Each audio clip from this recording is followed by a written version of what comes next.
She smiles at everyone in the meeting, agrees with everything the boss says, and 3 days later, the idea you gave her in private shows up in her presentation, with her name under it. Nobody else noticed.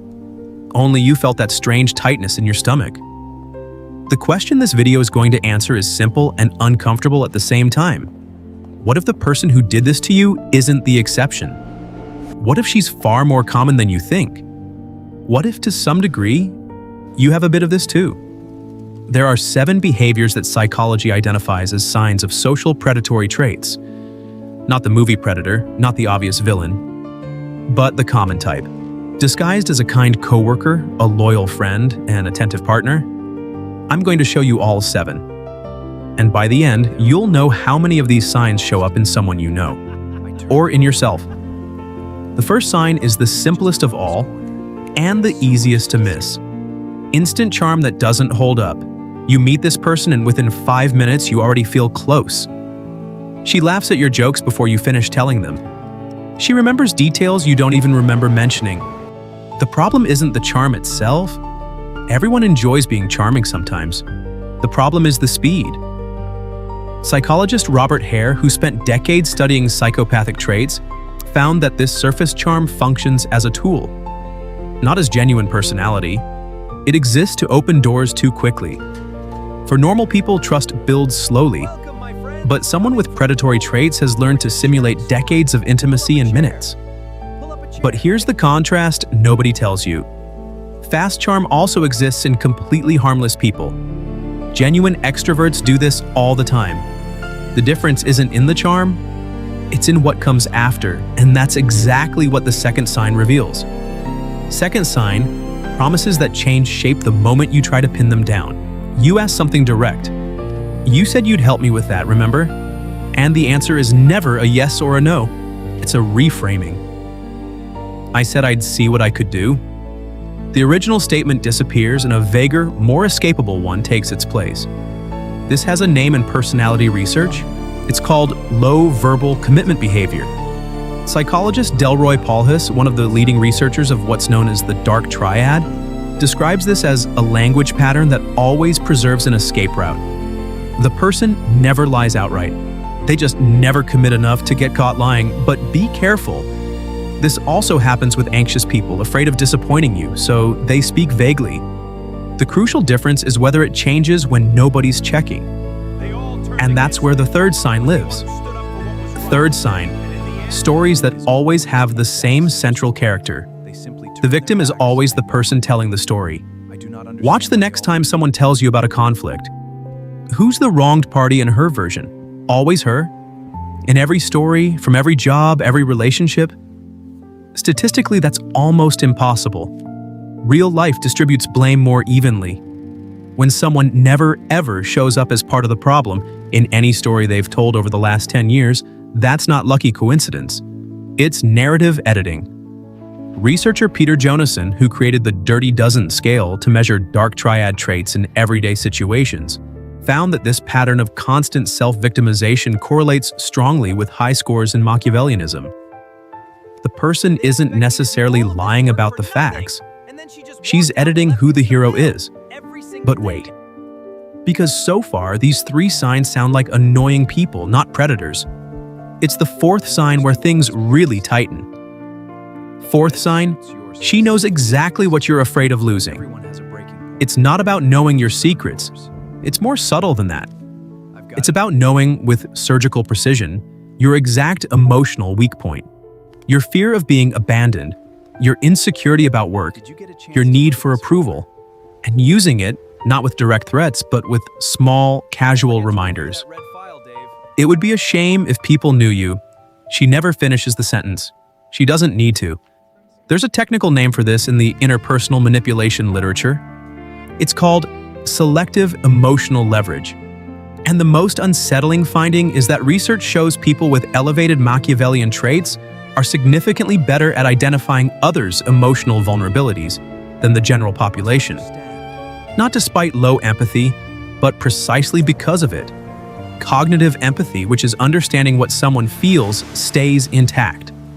What's missing is effective empathy, which is caring about it. And that exact distinction between understanding a feeling and feeling it with someone explains the fifth sign.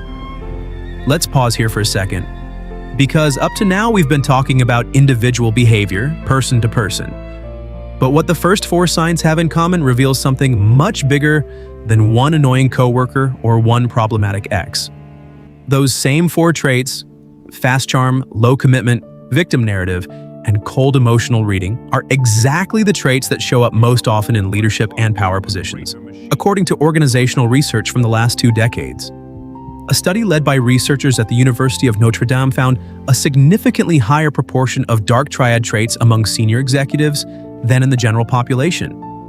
Not because these people are necessarily more competent, but because the exact same behaviors that make a coworker seem off to you in a boardroom read as confidence, decisiveness, leadership charisma. The system doesn't filter these traits out. In many environments, it rewards them. Fifth sign, now with that bigger scale in mind. She's never the last to know anything, but she's also never the source of anything. Information flows through her without ever seeming to have come from her. A rumor appears, a secret leaks, gossip circulates. And when you trace it back, there's always someone before her in the chain, even when mathematically that doesn't add up across so many consecutive cases. Researchers call this reputation management through outsourced harm. Damaging information always passes through her, but never seems to have started with her. She keeps her hands clean while the effect happens exactly as she needed it to.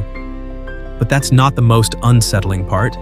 The most unsettling part is the sixth sign, because it's literally happening in front of you right now. Sixth sign, you've caught yourself defending her behavior to others without her even asking.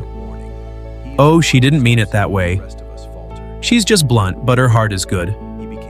If you've said sentences like this defending someone who wasn't even there to defend herself, pay attention to what that means. In manipulation research, this is called unsolicited advocacy, and it's considered one of the most reliable indicators that someone has, over time, been conditioned to automatically protect another person's reputation. Not because you rationally decided she deserves the benefit of the doubt, but because you were trained, through repetition, to fill in the gaps in her favor. You didn't choose to do this, you were taught to, sign by sign, over months or years. Which brings us to the seventh and final sign. The only one that depends entirely on you to identify. Seventh sign. The discomfort you feel around her has no logical explanation, but you feel it anyway. With no concrete proof, no list of things she's done wrong, you just feel a low, constant alarm that you try to rationalize away even though it won't leave. Neuroscientist Antonio Damasio documented decades ago something science has kept confirming ever since. The body processes signals of social risk long before the conscious mind can name what's wrong. That physical discomfort, that tightness in your stomach, that inexplicable urge to keep your distance usually arrives before the evidence does. Most people ignore this signal because it has no logic to defend in a conversation. I just feel something's off sounds weak next to, she lied to me about this and that. But your body is processing patterns your conscious mind hasn't cataloged yet. So what do you do with 7 signs? None of them alone proves anything. Fast charm, vague promises, victim stories, cold emotional reading, information with no origin, automatic defense of others, unexplained discomfort. Each one in isolation could just be coincidence, personality, a bad day. But when 3 or more show up together, in the same person, consistently over months, that stops being coincidence and becomes a pattern. And here's why this matters far beyond identifying who to avoid. If you recognize someone while listening to these 7 signs, good. Now you have language for what you always sensed. But if at some point you recognized a piece of yourself, that doesn't make you a predator. It makes you someone who learned somewhere along the way that these behaviors worked to survive socially. And recognizing that, honestly, is the one behavior on this entire list that a real predator would never do. Because someone who actually operates this way never stops to ask if they are. Only you did.